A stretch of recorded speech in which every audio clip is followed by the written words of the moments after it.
Hi hello ನಮಸ್ತೆ ನೇತ್ರಾಶ. ಭಾನುವಾರದ evergreen ಕಥಾಂಧರಕ್ಕೆ ಹೃದಯಪೂರ್ವಕ ಸ್ವಾಗತ. ಈ ಭಾನುವಾರದ ಕಥಾಂಧರದ ಕಥಾವಸ್ತು ರಾಜನ ಬುದ್ಧಿವಂತಿಕೆ ಎಂಬುವಂಥ ಒಂದು ಸುಂದರವಾಗಿರ್ತಕ್ಕಂಥ ಕತೆ. ಒಮ್ಮೆ ಒಬ್ಬ ವ್ಯಾಪಾರಿ ಇದ್ದ. ವ್ಯಾಪಾರಿ 5 ರೂಪಾಯಿ ಕೆಜಿ ಗೋಧಿಯನ್ನು ಮಾರ್ತಾ ಇದ್ದ. ಅದು ತುಂಬ ಲಾಸ್ ಆಗ್ತಾ ಇತ್ತು ಅವನಿಗೆ. ಹಾಗಾಗಿ 10 ರೂಪಾಯಿ ಗೋಧಿಗೆ ರೇಟನ್ನು ಮಾಡಬೇಕು ಅಂತ ಹೇಳಿ ಅವನು ಯೋಚಿಸಿದ. ಆದರೆ ಅವನು ರಾಜರ ಆದೇಶ ಆಗಬೇಕು.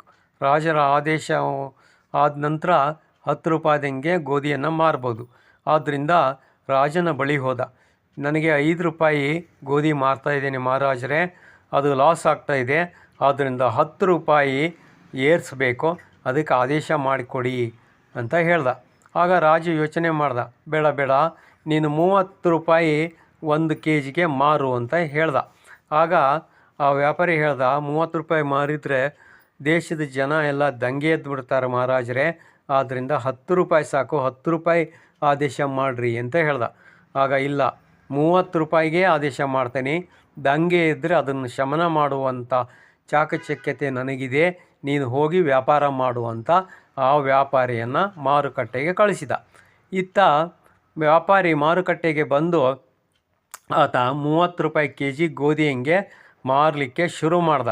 ಆದರೆ ಆ ದೇಶದ ಜನ ದಂಗೆ ಎದ್ದು 30 ರೂಪಾಯಿ ಭಾಳ ಹೆಚ್ಚಾಗ್ತದೆ ಅಂತ ಹೇಳಿ ರಾಜನ ಬಳಿ ಹೋಗಿ ತಮ್ಮ ಅಳಲನ್ನು ತೋಡ್ಕೊಂಡ್ರು.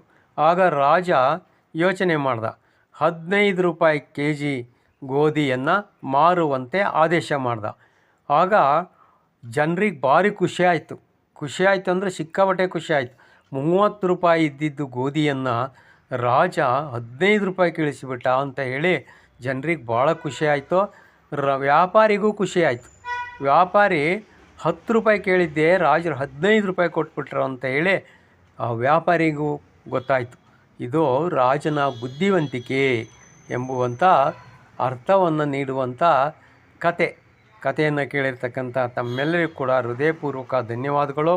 ಮುಂದಿನ ಭಾನುವಾರ ಮತ್ತೊಂದು ಕಥೆಯೊಂದಿಗೆ ಆಗಮಿಸ್ತೇನೆ.